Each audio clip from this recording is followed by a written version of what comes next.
In North Carolina, a 20-year-old Black woman is fighting for her life after being doused with gas and set on fire. Ashanti Downey was rushed to the emergency room on December 16th with second and third degree burns down the right side of her body. Downey told police she was walking along Highway 27 toward a Dollar General in Harnett County when an unidentified man came up behind her, dumped gas all over her, and lit a cigarette that sparked the fire. No witnesses have been located, and authorities have not received any information from the public regarding this incident. Anyone with information is urged to contact Detective Ronald Beasley at 910-893-0151, the Harnett County Sheriff's Office at area code 910-893-9111, the tip line at area code 910-893-0300, or submit a tip at p3tips.com. .com. There is a GoFundMe page that has been created to assist with Downey's medical expenses. There it is there. It looks like it's top 27,000. Certainly in this holiday season and season of reflection and thanks for family and community. We can dig deep here to help with her medical expenses. Her 21st birthday is on the last day of Kwanzaa, New Year's Day, the day of Imani, faith. My goodness. Gentlemen, any thoughts about this? Maybe we'll start with you, Mike. Again, lynch law in all its phases. Is this being emboldened by the current political climate? I mean, I know we don't know much about what happened, but any thoughts, initial thoughts, man? Yeah, we don't know much. I read the article on this from WRAL, so I don't want to read too much into it because the sheriff's department is looking for leads and they don't know what the motive is as of yet. But this is whatever it is horrific. It's horrific. She looks like a beautiful young lady, and burns over 70% of her body. It sounds like a cowardly act. Hopefully they find out what's behind this, what the motive was. What was this random? Was this somebody she knew? We don't know, but our hearts out to her. I hope she makes a recovery as best she can. We know her birthday's coming up, so and our hearts out to her family. But this is a horrific act that took place. It is, brother. Matt, man, I know you've seen just about everything we can imagine in your practice and in your walk through life and working. Somebody just come up douse gas on somebody, man. This kind of act of brutality. What do you think, looking at this and listening to this story? I'm just mystified, to use the language that the sheriff's office had in a press release. And I'll say first, I was actually bothered by that. I feel like law enforcement should always keep it close to the vest when they're investigating something like this that's just so uncommon and so horrendous, right?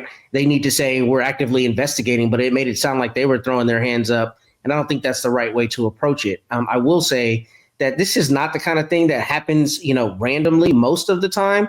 But it sounds like what she told investigators here is that it was a man who randomly came up. So hopefully there is footage at the Dollar General or nearby locations, because usually what you find in this circumstance is they're going to be able to find that he bought gasoline in a receptacle at a nearby gas station, right? Or maybe somewhere close in the vicinity. And hopefully through the investigation, they can really figure out, kind of piece together where he was before and what happened. Because presumably if she's walking along, unless she was picked up by somebody, there should be camera footage of vehicles passing nearby. So hopefully they do a thorough investigation and find it. But more importantly, I'm hoping that the DA's office makes this one of those cases where they don't offer any deals. They swing for the fences and put this person in prison for as long as North Carolina law allows, because this is just horrendous. And having had cases where people are burned by gasoline, this is among, one of the most painful you can incur injury. So I feel for her and her family.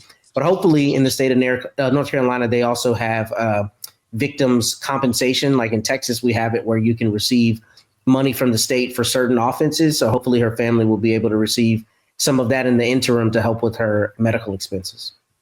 Yeah, we hope so. We absolutely hope so, Mike. I mean, in fact, there was news earlier today out of New York. I mean, we all saw the story out of Brooklyn. Brooklyn's DA, Eric Gonzalez, made a brief statement today after Zapata Khalil, who was accused of setting fire to the lady on the subway last Sunday in New York, who actually died of her injuries.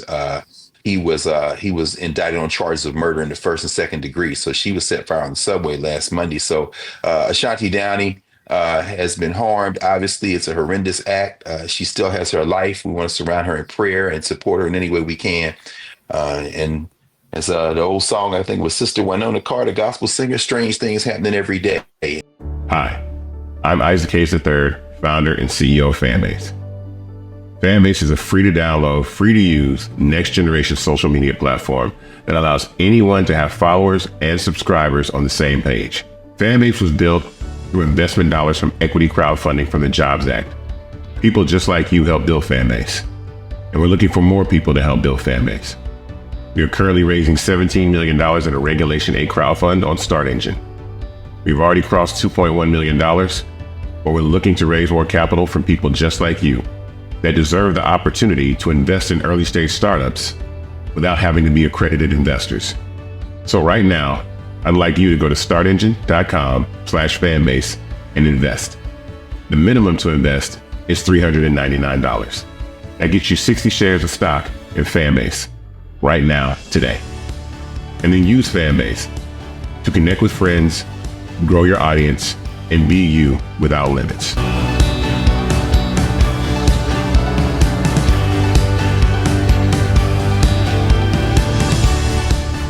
Folks, Black Star Network is here.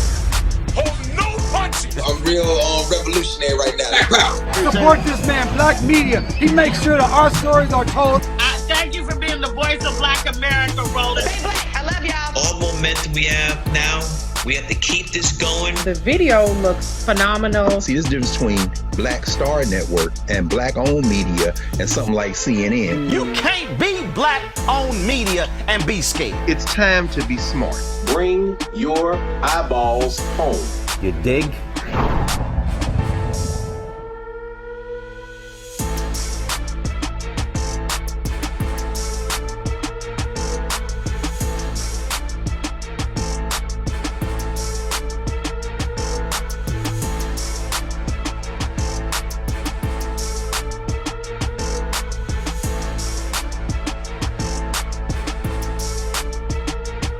What's up, y'all? Look, Fanbase is more than a platform. It's a movement to empower creators, offering a unique opportunity for everyday people to invest in Black-owned tech, infrastructure, and help shape the future of social media.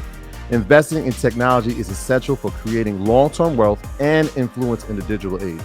The Black community must not only consume tech, we must own it. Discover how equity crowdfunding can serve as a powerful tool for funding Black businesses, allowing entrepreneurs to raise capital directly through their community through the Jobs Act.